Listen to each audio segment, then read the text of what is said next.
सावित्री बेहद शांत और सरल स्वभाव की होती हैं। शादी के 1 साल बाद उसके घर बेटे का जन्म भी हो गया होता है, जिसके बाद कुछ साल उसका जीवन अच्छे से चलता है। लेकिन फिर एक दिन उनकी सास रुक्मिणी कहती है, अब तो गौरव 4 साल का हो चुका है, मुझे मेरा दूसरा पोता कब देगी तू? माँ जी, मैं अब दोबारा माँ नहीं बनना चाहती। आप प्लीज इस तरह बार बार मुझसे दूसरी औलाद का जिक्र मत किया कीजिए। वैसे भी गौरव अब धीरे धीरे बड़ा हो रहा है, उसे भी तो संभालना है मुझे। अरे उसके लिए तो हम हैं ना, गौरव को मैं और तेरी ननद शीला मिलकर संभाल लेंगे। नहीं मम्मी जी, एक बार माँ बनकर देख लिया, अब सब कुछ दोबारा सहने की और हिम्मत नहीं है। इतना कहकर सावित्री वहां से चली जाती है। तभी उसकी ननद शीला अपनी माँ रुक्मिणी के पास आकर बैठ जाती है। क्या हुआ माँ? भाभी अभी क्या बोल कर गई? अरे तेरी भाभी तो पागल हो गई है, कहती है अब दोबारा माँ नहीं बनना चाहती। क्यों माँ? भाभी ऐसा क्यों बोल रही हैं? पिछली बार जब भाभी माँ बनी थी तो बच्चा होने के बाद भी कोई काम नहीं करती थी। 9 महीने तो हमने ही इन्हें बैठ कर खिलाया था, तो अब क्यों जान जा रही है इनकी? शीला ये सब बोल रही थी कि सावित्री का पति साहिल आ जाता है और वो उनकी सारी बातें सुन लेता है। क्या है आप दोनों को, क्यों पीछे पड़ी हो बेचारी सावित्री के? अगर वो माँ नहीं बनना चाहती तो दूसरे बच्चे की बात करना छोड़ दो ना। अरे तो हम कौन सा बांस की डंडी लेकर उसके पीछे पड़ा है? हमारी भला से कुछ भी करे वो, लेकिन लोग तो हमसे सवाल करते हैं ना। माँ आप लोगों की सुनते ही क्यों हो? लोगों का तो काम ही बोलना होता है। आप तो खुद एक माँ हैं, कम से कम आपको तो अपनी बहू को समझना चाहिए। हाँ हाँ, अब अपनी बीवी की तरह तू भी मुझे ही ज्ञान दे। अरे कौन सा पहाड़ टूट जाएगा अगर वो मुझे एक और पोता दे देगी तो? माँ सच में आपको समझाना नामुमकिन है। इसके बाद साहिल अपना पैर पटकते हुए वहां से चला जाता है। माँ देख रही हो, भाभी तो एकदम भाभी के गुलाम बन चुके हैं, एकदम उन्हीं की भाषा बोलने लगे हैं। जरूर भाभी ने ही उन्हें ये सब सिखा कर भेजा होगा।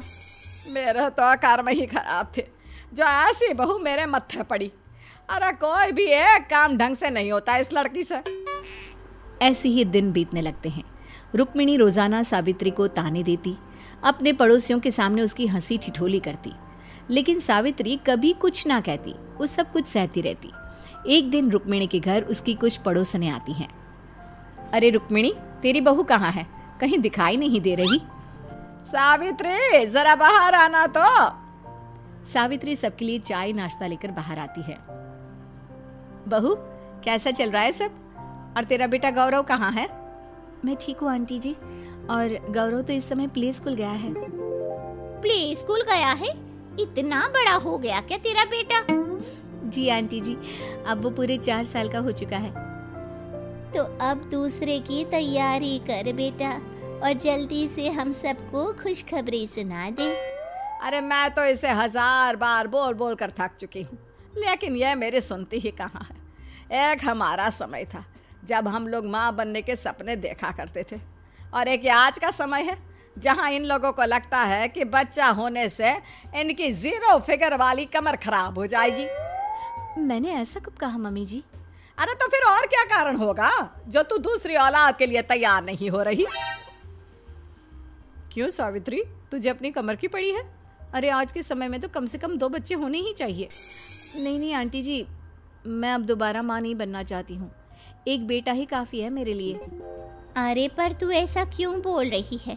एक औरत जब माँ बनती है तो वो पल उसके लिए उसकी जिंदगी का सबसे हसीन पल होता है, और इसका एहसास तो तुझे अभी तक हो ही गया होगा, फिर तू इनकार क्यों कर रही है? एक अच्छी माँ होती तभी तो इसे किसी चीज का एहसास होता। सावित्री वैसे तो हमेशा सब चुपचाप सुन लिया करती थी, लेकिन आज उसके सब्र का बांध टूट जाता है, क्योंकि आज न केवल उसकी भावनाओं का मजाक उड़ाया जा रहा था, बल्कि उसकी माँ होने पर भी उंगलियां उठाई जा रही थी। आप लोग सुनना चाहते हैं ना कि मैं माँ क्यों नहीं बनना चाहती दोबारा? मम्मी जी, आप भी सुनना चाहती है ना कि आखिर मैं दोबारा माँ बनने से इनकार क्यों कर रही हूँ? तो सुनिए, इस सब की वजह आप ही हो। सावित्री की बात पर वहां खड़े सब लोग हैरान रह जाते हैं। यह तो क्या बकवास कर रही है? हमने तुझे इतने प्यार से रखा और तू आज इतने लोगों के सामने घर की बदनामी कर रही है। यही सच्चाई है मम्मी जी। आप भी इन्हीं लोगों के सामने कभी मुझे जलील करने का कोई मौका नहीं छोड़ती। आपने हमेशा मेरा अपमान किया है, सबके सामने मेरी हंसी ठिठोली की है, तो अब मैं भी और चुप नहीं रहूंगी और आज सबको पता चलेगा कि आप कितनी अच्छी सास हो। फिर सावित्री सबको बताती है। माँ जी, मैं प्रेग्नेंट हूँ, आप दादी बनने वाली हैं। अरे वाह, ये तूने बहुत अच्छी खबर सुनाई। चल जाकर कुछ मीठा बना दे आज। अब खबर तूने दी है तो मुंह मीठा भी तेरे हाथ से ही होना चाहिए। जी माँ जी। सावित्री सबके लिए खीर बनाकर लाती है, जिस पर रुक्मिणी झट से खीर उसके हाथ से लेकर अपने रूम में चली जाती है।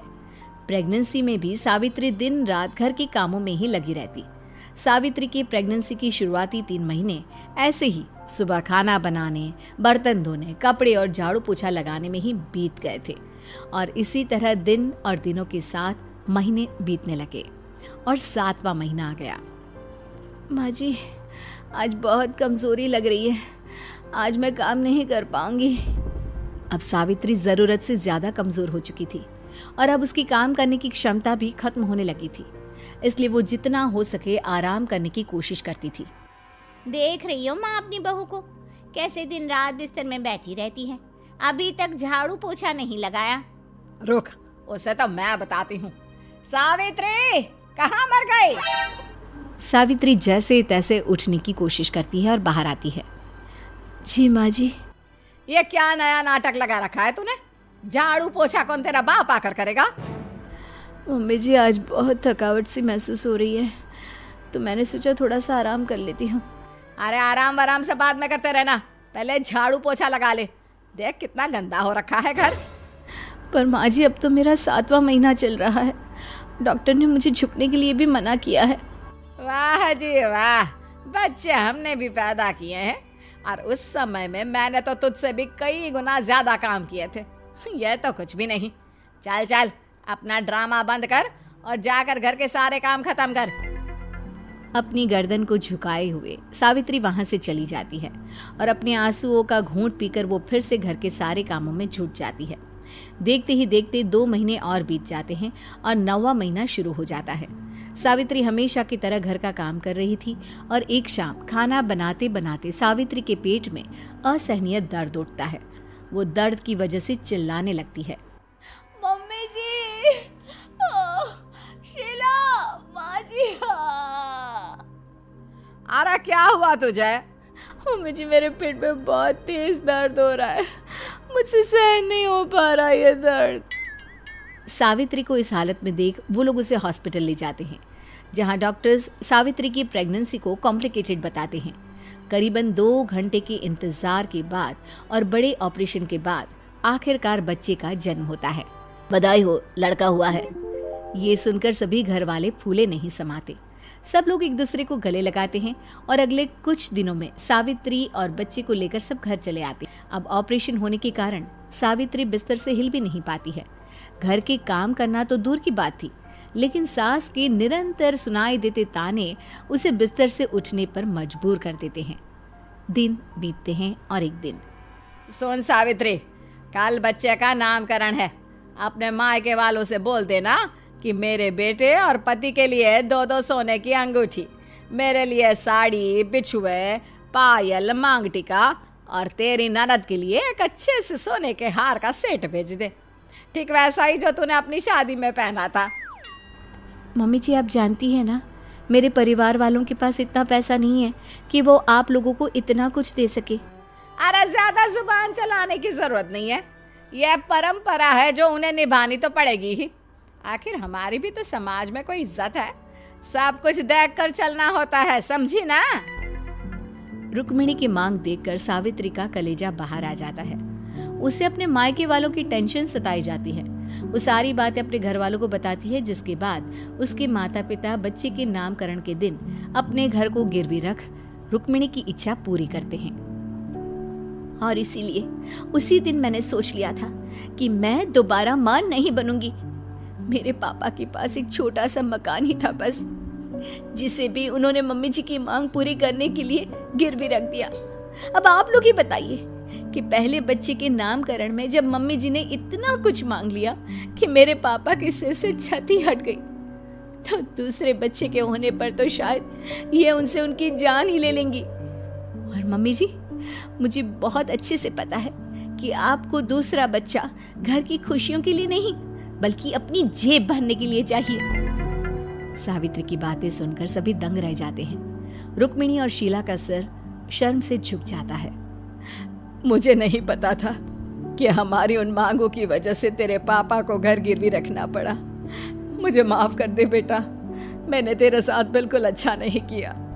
मेरे दिल में आप लोगों के लिए कोई मैल नहीं है, मगर मेरा फैसला अब भी वही रहेगा जो पहले था। इतना कहकर सावित्री वहां से चली जाती है और रुक्मिणी और उसकी बेटी एक टक नजर से उसे देखते ही रह जाते हैं।